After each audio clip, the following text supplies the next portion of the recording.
Buenas tardes, Bueno, bendiciones a todos. Acá ya estamos de posada nuevamente, a punto de arrancar con la reunión.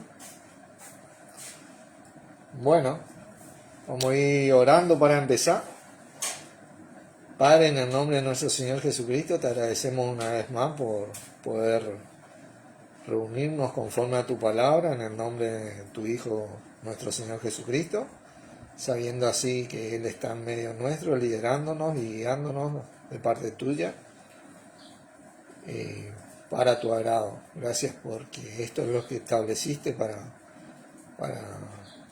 que hagamos de acuerdo a tu voluntad, y gracias por la guía de nuestro Señor en nuestras vidas, la dirección de Él en nuestras vidas, para poder día a día parecernos cada vez más a Él y bueno, y así poder agradarte. Te elevo la enseñanza de hoy, la transmisión, todas las personas que van a escuchar esta enseñanza, para que todo sea para edificación. En el nombre de nuestro Señor Jesucristo, amén. amén. Bueno, hoy la enseñanza decimos que tenemos esa costumbre nosotros, ¿no? Sería un compartir más que nada que tenemos, tiene que ver con dos versículos. El primero de ellos vamos a ir viéndolo en Juan, capítulo 11. Juan, capítulo 11. Hola Guillermo, Dios te bendiga. Decía, ¿no?, que esta enseñanza o este compartir tiene que ver con dos versículos. El primero es Juan capítulo 11, donde Jesús le dijo en el versículo 40, ¿no te he dicho que si crees verás la gloria de Dios? En signo de pregunta, ¿no?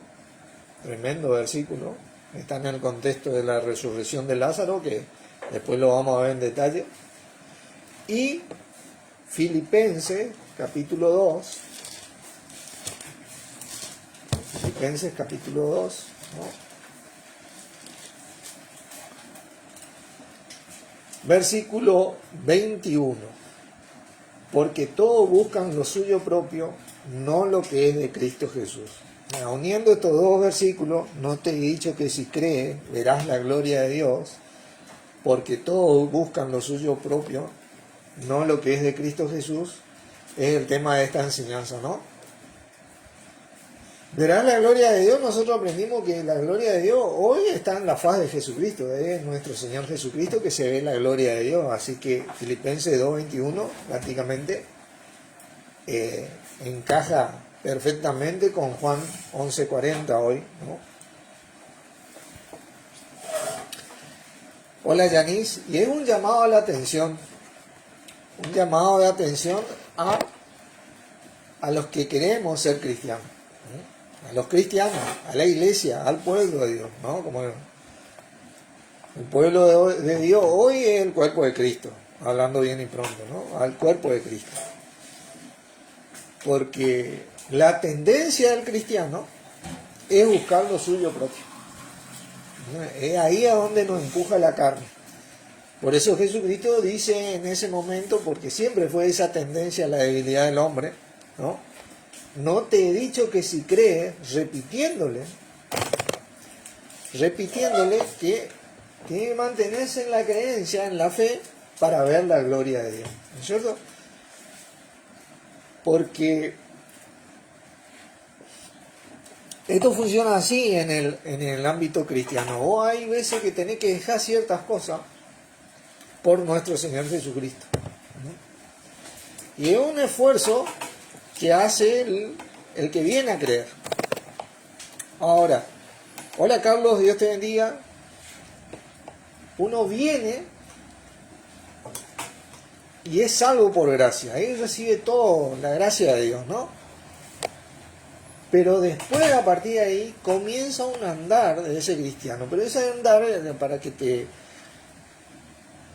para que uno lo pueda sobrellevar mejor, uno tiene que saber que es por la gracia de Dios inclusive. Uno camina o uno es competente por la competencia que viene de Dios, no por la capacidad que uno tiene, ¿no? Entonces ahí es como que le hace más leve hacer ese esfuerzo, ¿no? Y no se forma tanto peso, porque ahí es cuando nosotros nos enyugamos con Cristo, imitamos su humildad y mansedumbre, ¿eh? Y descansamos en el Señor. Pero la tendencia del que viene a creer es buscar lo suyo propio o olvidarse de la fe que profesamos. Por eso la reprensión de nuestro Señor: no te he dicho que si crees verás la gloria de Dios, que es en mí, en otras palabras decía él, ¿no? Así que vamos a ir desarrollando este tema despacito en Hebreos 11. Quiero que vean, este versículo lo compartí hoy en las redes sociales, ¿no? Porque muchas veces en este camino, como que te sentís solo, ¿viste? Porque obviamente tenés que dejar cosas que los demás prefieren. Pero no estás solo, hermano. Nunca estás solo. Versículo 24, 11-24 dice: por la fe Moisés, hecho ya grande, rehusó en llamarse hijo de la hija de Faraón. Fíjate que por la fe que yo profesaba, ¿no? Que es la fe, como vamos a ver acá, acerca del autor de la fe, que es nuestro Señor Jesús, dice. Dice el 25: escogiendo antes ser maltratado con el pueblo de Dios que gozar de los deleites temporales del pecado, teniendo por mayores riqueza el vituperio de Cristo. Fíjate la fe que él profesaba, ¿no? El Cristo, el ungido que iba a venir en su época, que vino en la nuestra, que nos salvó en la nuestra. ¿Sí? Que los tesoros egipcios, porque tenía puesta la mirada en el galardón. Por la fe dejó a Egipto, no temiendo la ira del rey, porque se sostuvo como viendo lo invisible. Y ahí está la clave: sostenerse en esa fe de nuestro Señor Jesucristo. No habrá sido fácil para este hombre, porque vos imaginate vos que él nació siendo un príncipe, o sea, se crió siendo un príncipe en Egipto, y él rehusó todo eso por la fe en nuestro Señor Jesucristo. Hoy nuestro Señor Jesucristo en aquella época era el Cristo, el ungido que iba a venir. Hoy nuestro Señor Jesucristo. Y él dejó todo eso por esa fe. Y se sostuvo como viendo lo invisible. Y muchas veces como que tenés que dejar un montón de cosas por nuestro Señor, ¿viste? Pero ¿qué pasó con él? Él vio la gloria de Dios. Sí que la vio. Ustedes pueden leer la historia de Moisés, de cómo viene a ser el reflejo de lo que fue nuestro Señor, de lo que es nuestro Señor, cómo él vio la gloria de Dios. Por esa fe en donde se sostuvo. Él vio la potencia y el poder, porque todo lo que sea gloria tiene poder, de nuestro Padre Celestial. Lo que te estoy diciendo es que si no querés ver la gloria de Dios, tenés que sostenerse en esa fe, porque no hay manera de ver la gloria de Dios fuera de la fe, sin sostenerse en la fe. Eso es lo que vamos a empezar a desarrollar acá, ¿no? Pero para ello tiene que haber algo muy importante de parte del que viene a creer. Tenés que estar dispuesto. Tenés que estar dispuesto a hacerlo. Como nuestro Señor estuvo dispuesto a sacrificar su vida. Tenés que estar dispuesto. Porque si no está dispuesto, va a ser medio difícil que te sostenga o que me sostenga o que no sostengamos en esta fe. Vamos a ver ejemplos bíblicos de esto. Primera de Reyes. Primera de Samuel, segunda de Samuel, primera de Reyes. Primera de Reyes, capítulo 3.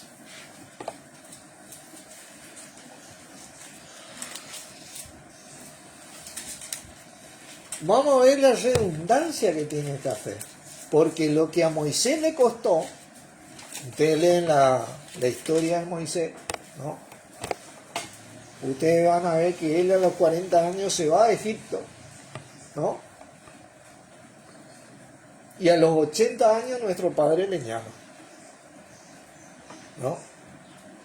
Porque el tipo se sostenía en la fe y vio la gloria de Dios, pero todo ese tiempo que transcurrió, que él prefirió sostenerse como viendo lo invisible, los vituperios de Cristo, con la mira puesta en el galardón, antes que gozar de los deleites del pecado que tenía Egipto en ese momento, y tenía muchos deleites, obviamente. Estamos hablando de la nación predominante en el mundo en aquella época, ¿no? Egipto era, bueno, el país del primer mundo en aquella época, más o menos. Tenía todo. Bueno, eso todo estaba a mano de Moisés. Pero él prefirió venirse acá con los argentinos, como quien dice. Pero así es, ¿no? Así, sí. Así que vamos a leer, pero estaba dispuesto, ¿entendés? Estaba dispuesto a eso. Él tenía en su corazón al ungido, al Cristo, ¿entendés? Que iba a venir. Como este hombre que vamos a leer acá, el capítulo 3, versículo 1. Salomón hizo parentesco, versículo 3. A ver un poquito si yo estoy bien. Sí. Versículo 3. Mas Salomón amó a Jehová, andando en los estatutos de su padre David. Él amó a Jehová, él estaba dispuesto y por eso fue escogido como rey, porque si no, Salomón no hubiera sido escogido como rey si desde su corazón él no hubiera amado a Jehová. Él realmente amó a Jehová como Moisés. En esa fe se sostuvieron los dos, ¿entienden? Nosotros no amamos a Dios en Cristo, como ellos lo hicieron en el ungido, ¿no? Dice, solamente sacrificaba y quemaba incienso en los lugares altos. Bueno, lo mejor hacía Salomón, por Dios, en aquella época, de acuerdo a la ley. E iba el rey a Gabaón, porque aquel era el lugar alto principal, y sacrificaba allí 1000 holocaustos, sacrificaba Salomón sobre aquel altar. Y bueno, muchos pensarán, bueno, este se quiere mostrar. 1000 holocaustos. Imagínate vos, bueno. Pero vos fijate que el corazón de Salomón era genuino, porque se le apareció Jehová a Salomón. ¿Entienden? En Gabaón, una noche en sueño, y le dijo Dios, pide lo que quiera que yo te dé. Verdaderamente este tipo tenía que tener un corazón genuino a Dios, para que Dios le diga semejante cosa. Él verdaderamente estaba dispuesto a amar a Dios. Y era rey. Tenía toda la riqueza en ese momento. Y todos los beneficios de un rey. ¿Qué necesidad tenía de amar a Dios? Bueno, él sabía que era gracias a Dios. Él sabía que obviamente era gracias a Dios, él reconocía esas cosas, se daba cuenta que lo que él tenía era gracias a Dios. Porque muchos piensan que no tienen necesidad porque están bien, porque están... No, hay que darte cuenta, hermano, que es gracias a Dios. Dice, y Salomón, mirá lo que le dice a Dios, porque esto es para aprender, porque acabo de ver lo dispuesto que estaba este tipo en el corazón. Tú hiciste gran misericordia a tu siervo David, mi padre, porque él anduvo delante de ti en verdad, en justicia y con rectitud de corazón para contigo.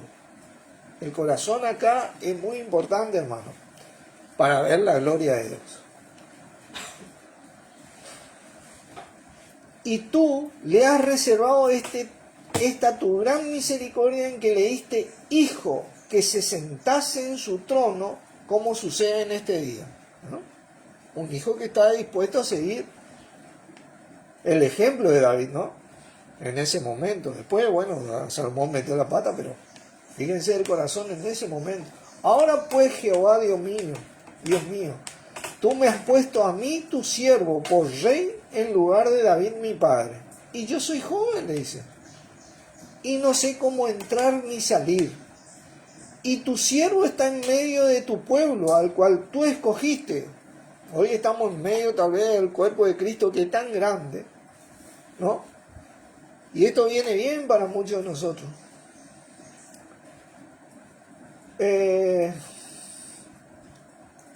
Un pueblo grande que no se puede contar ni numerar por su multitud.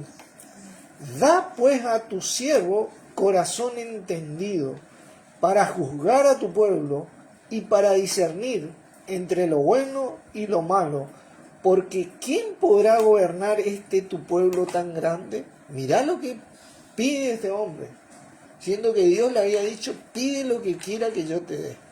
Mirá lo que pide este hombre, ¿no? Tremendo esto.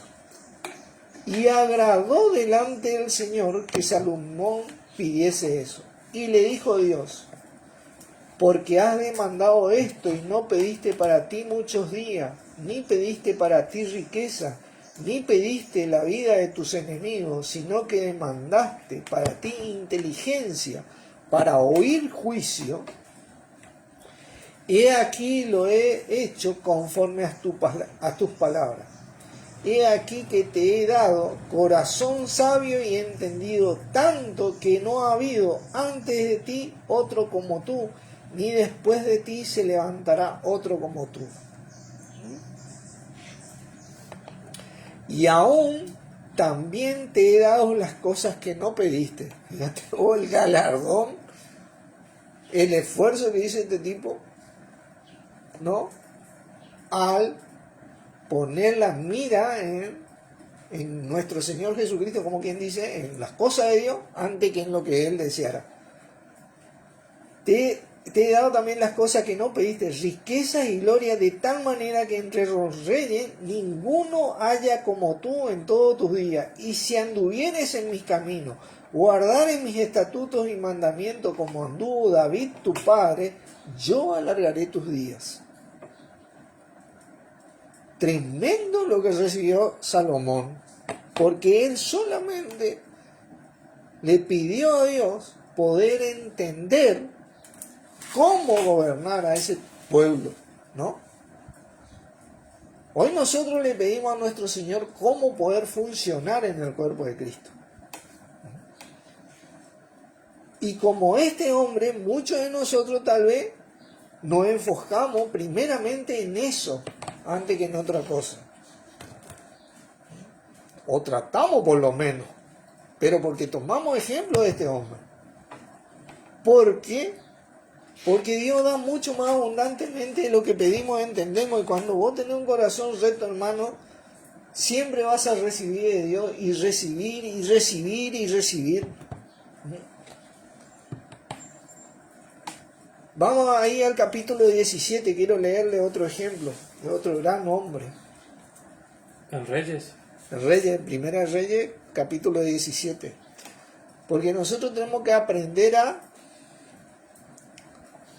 a ver las cosas de Dios, a ver las cosas de nuestro Señor. Porque al ver las cosas de nuestro Señor ve lo que nosotros necesitamos. Primera de Reyes, capítulo 17. Capítulo 17. Versículo 8. 17, 8. Y acá vemos la historia de Elías, ¿no? Estaba huyendo Elías porque, como dijo Esteban, ¿a quién de tus profetas no persiguieron ustedes? Elías era un profeta. Y como compartió el hermano Carlos, los profetas nunca fueron bien vistos, ¿viste? No es del agrado de la gente muchas veces el profeta que viene y te comparte la palabra así tal cual es, ¿no? Entonces acá está Elías huyendo por su vida. Y en el versículo 8 vino luego a él palabra de Jehová diciendo: levántate, vete a Sarepta de Sidón y mora allí. Y he aquí que yo he dado orden allí a una mujer viuda que te sustente. Entonces él se levantó y se fue a Sarepta. Y cuando llegó a la puerta de la ciudad, he aquí una mujer viuda que estaba allí recogiendo leña. Y él la llamó y le dijo: te ruego que me traigas un poco de agua en un vaso para que beba. Y yendo ella para traérsela, él la volvió a llamar y dijo: te ruego que me traigas también un bocado de pan en tu mano. Fíjense Elías, ¿no? Y ella respondió: vive Jehová tu Dios, que no tengo pan cocido. Solamente un puñado de harina tengo en la tinaja y un poco de aceite en una vasija. Y ahora recogía los leños para entrar y prepararlos para mí y para mi hijo, para que lo comamos y nos dejemos morir. Porque había una hambruna aparentemente. Estaban pasando una situación difícil ahí.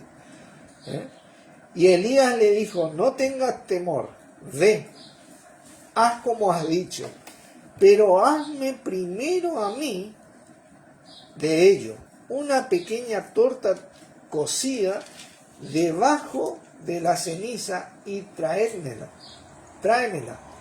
Y después harás para ti y para tu hijo, porque Jehová, Dios de Israel, ha dicho así: la harina de la tinaja no escaseará, ni el aceite de la vasija disminuirá, hasta el día en que Jehová haga llover sobre la faz de la tierra. Bueno, no había llovido, ese era el tema, me confundí.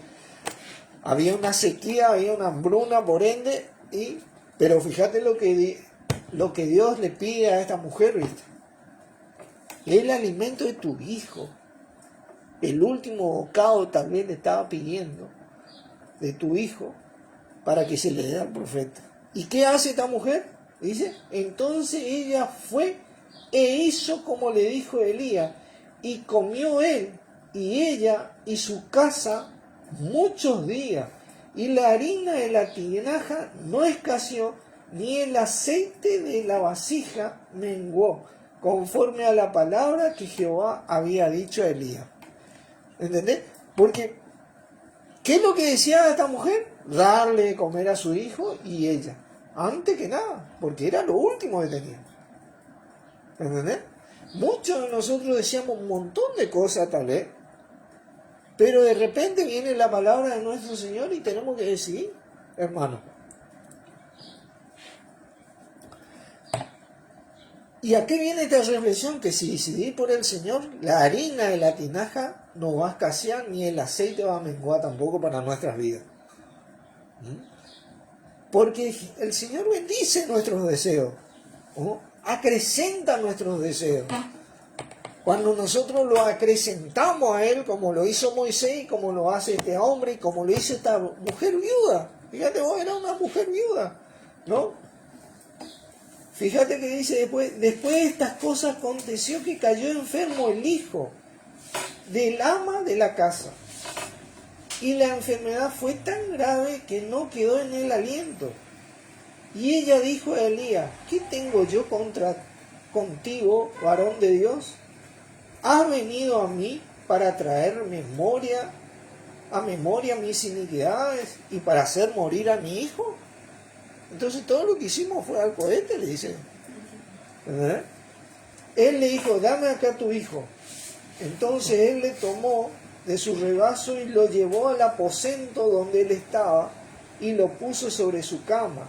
Y clamando a Jehová, dijo: Jehová, Dios mío, aún a la viuda en cuya casa estoy hospedado has afligido, haciendo morir a su hijo.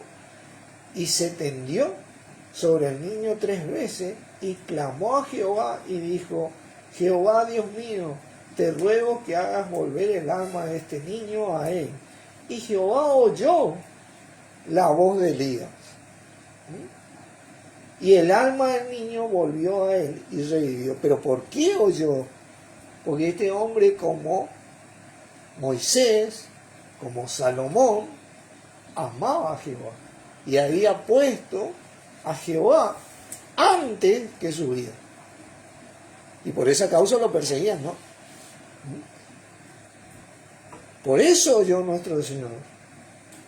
Tomando luego Elías al niño, lo trajo al aposento de la casa y lo dio a su madre, y le dijo a Elías: mira, tu hijo vive. Entonces la mujer dijo a Elías: ahora conozco que tú eres varón de Dios y que la palabra de Jehová es verdad en tu boca. Porque sí, mi hermano, cuando vos tenés dispuesto el corazón, yo tengo dispuesto el corazón, la palabra de Dios que hablamos o vivimos es verdadera. Podemos equivocarnos, hacer una cuestión de cosas, como lo hizo David. Nosotros sabemos que David se equivocó varias veces, pero fíjate que dice la palabra de él: varón justo, lleno de justicia y de rectitud de corazón. ¿Entiendes? Fíjate cómo lo consideraba Dios, porque uno a veces se equivoca un montón de cosas. Salomón también, ¿entiendes?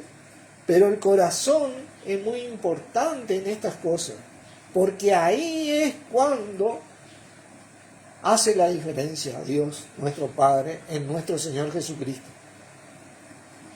Nuestro corazón nosotros tenemos que mantener honesto para que nuestro andar tenga ese impacto que Dios en Cristo en nosotros preparó antes de la fundación del mundo. Esto es algo tremendo, hermano. Vamos a desarrollar bien este tema porque ella hizo un gran sacrificio a esta mujer al darle de comer a Elías, y Elías hizo un gran sacrificio por nuestro Dios, y por eso tuvieron la respuesta que tuvieron. Y algo tremendo. Son dos situaciones tremendas. Tenemos que leer estas historias porque inspiran y motivan el corazón de uno. Vamos a ir a Juan nuevamente. Capítulo 11. Juan capítulo 11. Y ahora sí vamos a desarrollar esta historia donde nuestro Señor Jesús llama con esta reprensión. ¿No te he dicho que si crees verás la gloria de Dios? Esta gente creyó, como Moisés, como viendo lo imposible, como Salomón, como Elías, como esta viuda,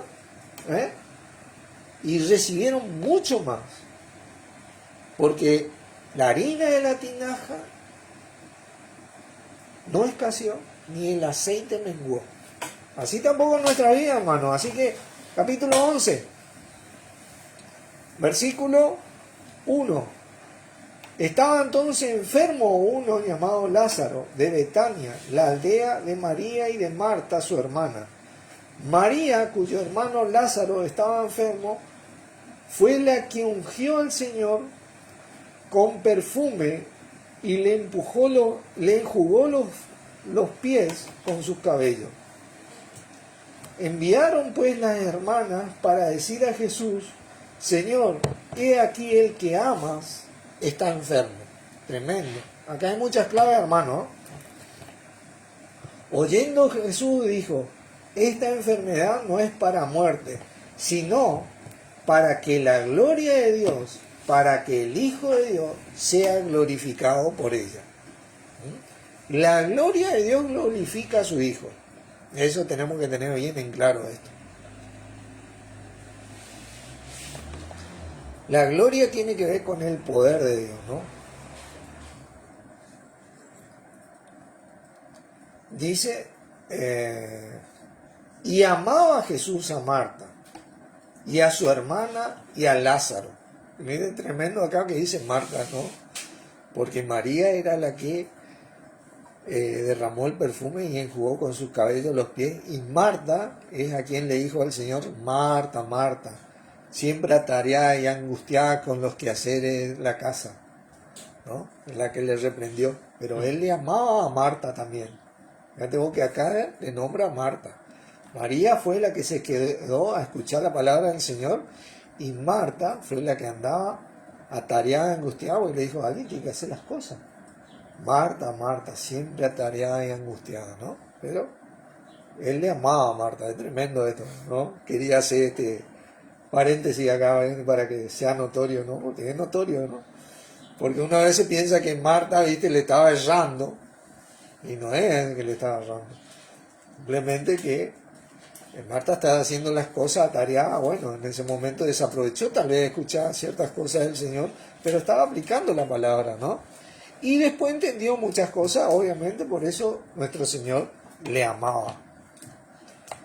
Cuando oyó pues que estaba enfermo, se quedó 2 días más en el lugar donde estaba. Imagínate vos que vos oí que ese que ama y tener la posibilidad de ir ya.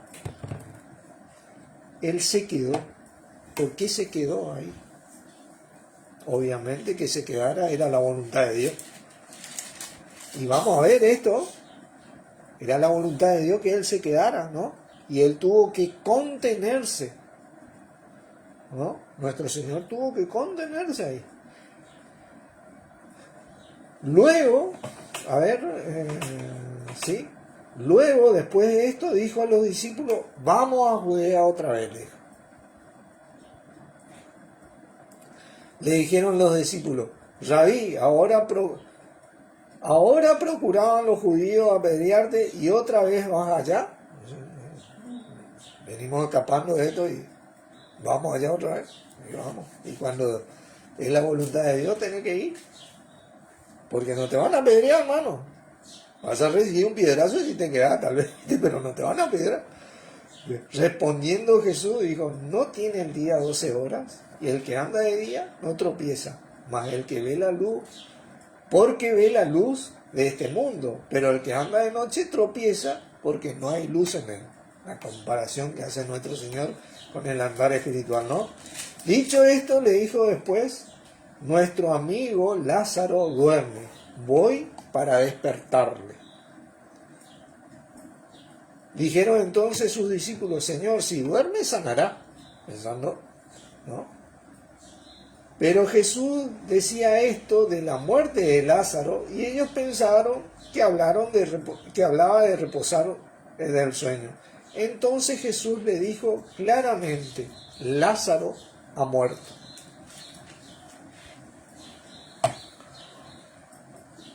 Y me alegro de vosotros de no haber estado allí para que creáis, mas vamos a él. Y esto es algo muy importante porque lo que nos dice nuestro Señor. Y dijo Tomás, llamado Dídimo, a sus condiscípulos, vamos también nosotros para que no muramos con él. Y vino Jesús y halló que hacía ya 4 días que Lázaro estaba en el sepulcro. Y es muy importante 4 días porque pasados los 3 días en aquella época era considerado que estaba muerto realmente. Y acá dice 4 días, ¿no? Por eso nuestro Señor resucitó después del 3er día. Para que no quede duda de esto, ¿verdad? Por eso dice 4 días. Betania estaba cerca de Jerusalén como a 15 estadios, ¿no? O sea, 1,5 kilómetros más o menos. 15 estadios de 100 metros cuadrados más o menos. Y muchos de los judíos habían venido a Marta y a María para consolarlas por su hermano. Entonces Marta, cuando oyó que Jesús venía, salió a encontrarle, pero María se quedó en casa. Y Marta dijo a Jesús, Señor, si hubieses estado aquí, mi hermano no hubiera muerto. Mas también sé ahora que todo lo que pida a Dios, Dios te lo dará. Mirá el corazón de Marta. Imagínate por qué nuestro Señor le amaba, ¿no? Jesús le dijo, tu hermano resucitará. Marta le dijo, yo sé que resucitará en la resurrección en el día postrero. Jesús le dijo, yo soy la resurrección y la vida. El que cree en mí, aunque esté muerto, vivirá. Y todo aquel que vive y cree en mí, no morirá eternamente. ¿Crees esto? Le dijo, sí, Señor, yo he creído que tú eres el Cristo, el Hijo de Dios, que has venido al mundo. ¿Por qué le amaba nuestro Señor a Marta? Bueno, acá dice mucho de Marta, ¿no? Habiendo dicho esto, fue y llamó a María, su hermana, diciéndole en secreto, el maestro está aquí y te llama. Jesús todavía no había entrado en la aldea, sino que estaba en el lugar donde Marta le había encontrado. Entonces los judíos que estaban en casa con ella y la consolaban. Cuando vieron que María se había levantado de prisa y había salido, la siguieron diciendo al sepulcro, a llorar allí. Mas cuando llegó a donde estaba Jesús, al verle, se postró a sus pies diciendo, Señor, si hubieses estado aquí, no habría muerto mi hermano. Jesús entonces, al verla llorando, y a los judíos que la acompañaban, también llorando, se entremeció en espíritu y se conmovió. Jesús realmente amaba a esta gente. Hola José, Dios te bendiga. Y dijo, ¿dónde le pusiste? Y dijeron, Señor, ven y ve. Jesús lloró. Dice, realmente estaba conmovido nuestro Señor. Era un ser humano. Perfecto, pero tenía emociones y sentimientos de ser humano, ¿no? Dijeron entonces los judíos, mirad cómo le aman. Y algunos de ellos dijeron, ¿no podía este que abrió los ojos al ciego haber hecho también que Lázaro no muriera? Siempre hay uno, ¿viste?, que está criticando las cosas por hacer, ¿no? Antes de criticar, yo diría que hay que hacer, ¿viste? Porque cuando vos haces, vos sabés el esfuerzo que realmente, porque es fácil señalar a alguien que está haciendo cuando uno no hace, ¿no?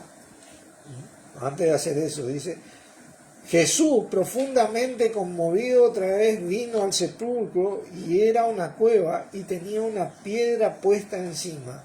Dijo Jesús, quitad la piedra. Marta, la hermana del que había muerto, le dijo, Señor, hiede ya, porque es de 4 días. Y acá está el versículo que nosotros estamos estudiando. Jesús le dijo, ¿no te he dicho que si crees verás la gloria de Dios?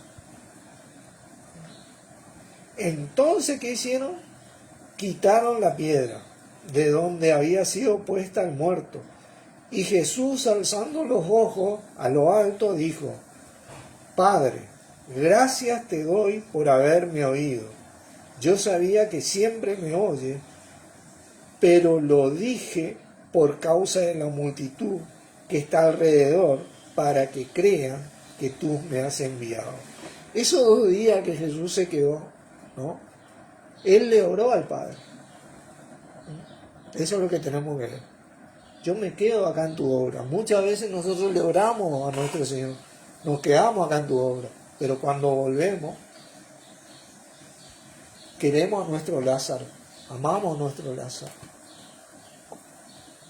Y nuestro Señor, nuestro Padre, va a bendecir esta obra, y nuestro Señor Jesucristo también, porque nosotros estamos trabajando, así como bendijo a Moisés, Salomón, Elías y la viuda y esta nena, así también bendijo a nuestro mismo Señor Jesucristo, nuestro Padre, por haberse quedado en su obra. Porque de repente Él podía ir corriendo ante esto, pero había algo que nuestro Señor obviamente tenía que terminar donde estaba, y esperó 2 días.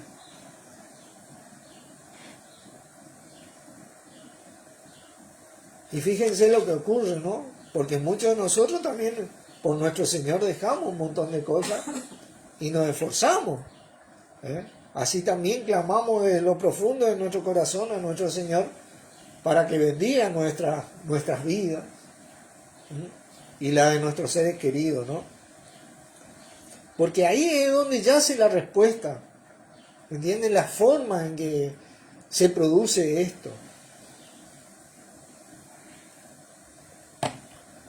Y habiendo dicho esto, clamó a gran voz, Lázaro, ven fuera. Y el que había muerto salió, atado de manos y los pies con venda, y el rostro envuelto en un sudario, y Jesús le dijo, desatadle y dejadlo ir.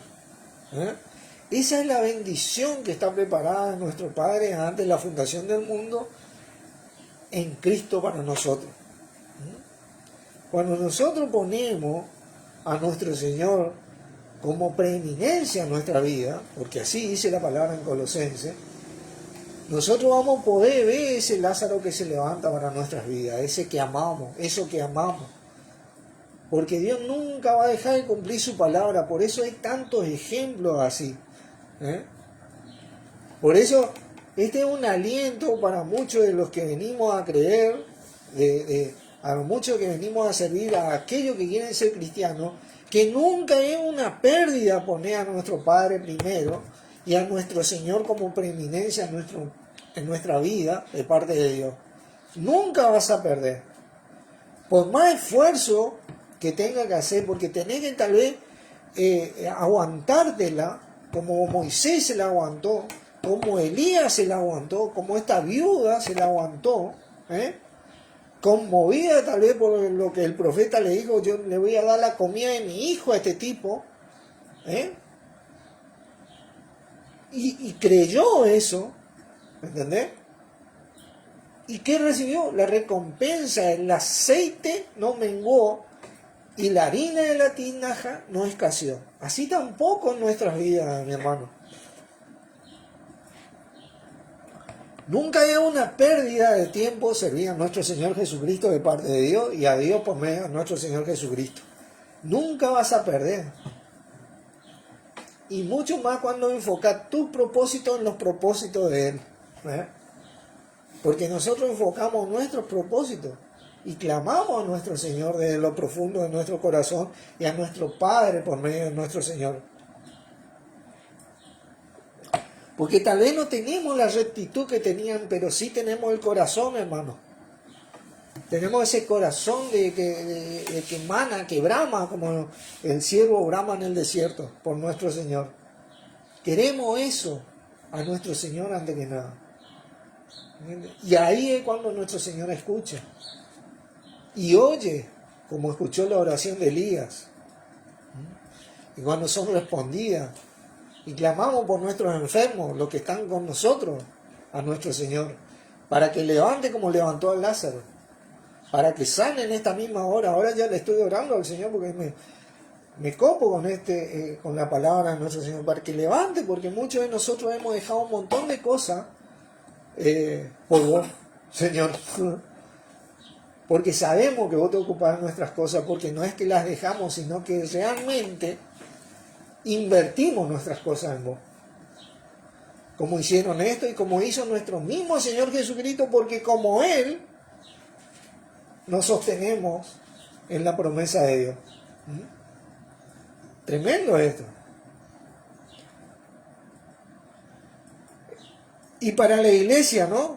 ¿Qué queda para la iglesia? Porque esto es una cuestión individual, pero en la iglesia también ocurren un montón de cosas. Vamos a Hechos capítulo 2, ¿no? Porque el tema es llegar a la iglesia hoy con la palabra de nuestro Señor, con la voluntad de nuestro Señor. ¿Qué tiene la iglesia que hacer? ¿Y qué va a recibir la iglesia? ¿Y qué mejor ejemplo de la iglesia del primer siglo escrita en la palabra de nuestro amado Padre? Porque fíjense, en el capítulo 2, versículo 42, dice, y perseveraban en la doctrina de los apóstoles, y acá se jugaba la vida al perseverar en esto. Porque si ustedes leen más adelante, había uno que se llamaba Saulo de Tarso que perseguía a la iglesia, por decir Señor a otro que no sea Jehová, o Yahvé, mejor dicho. En la comunión unos con otros, en el partimiento del pan y en las oraciones. Vivían orando y clamando, pero perseveraban primero en esta doctrina. ¿Viste? ¿Y qué pasó al hacer esto esta iglesia? Y sobrevino temor a toda persona. Respeto. Y muchas maravillas y señales eran hechas por los apóstoles. Porque cuando esto realmente prima en el corazón de los que creen, muchas maravillas y señales van a ser hechas por los enviados de nuestro Señor. Para que la gloria de Dios sea manifiesta en nuestro Señor. Porque a eso vamos, a clamar por nuestras vidas, porque si vamos a clamar por nuestras vidas, de lo que necesitamos, lo que más necesitamos es nuestro Señor Jesucristo. Como lo entendió Moisés desde el vamos, como lo entendió David, Salomón, Elías y esta viuda, creyendo esa palabra que tenía que ver y tiene que ver y siempre tuvo que ver con el ungido de Dios. Y como nuestro Señor mismo testificó de sí, viviendo de esta manera, paso a paso, conteniendo su emoción, porque lloró nuestro Señor por Lázaro, pero de acuerdo a la voluntad de Dios, esperó 2 días, pero le clamó a Dios y dijo libremente, para que todos escuchen en esa oración, para que todos vean que tú me enviaste. Porque él había estado clamando por Lázaro a quien amaba. Muchos de nosotros amamos un montón de cosas, hermano, pero que no sea eso mayor que nuestro Señor Jesucristo de parte de Dios. Que no prime eso, porque podemos equivocarnos un montón de que veces nos bajoneamos porque parece que en este camino nos quedamos solos, pero no estamos solos porque cuando realmente llega el momento, nuestro Señor hace el impacto espiritual. Como lo hizo en la vida de Moisés, lo hizo en la vida de Elías, de esta viuda, de Salomón, en la misma vida de él y esta iglesia. Maravillas y señales ocurren cuando nuestro Señor prima. Así que bueno, esto quería compartirle, que sea una reflexión y un aliento a la vida y a los corazones de los que quieran creer. Padre Santo, te agradecemos por esto, por poder entender estas cosas, por darnos siempre la sabiduría, por habernos dado la sabiduría en Cristo nuestro Señor, y al someternos a Él, a obtenerla para que podamos funcionar, y así funcionemos todos juntos para la gloria tuya y bendición nuestra, porque al manifestarse tu gloria, cada uno de nosotros va a ser bendecido y recompensado, sea donde fuere que esté. En el nombre de nuestro Señor Jesucristo, amén. Amén. Bendiciones, hermanos. Dios los bendiga. Abrazo, Carlos.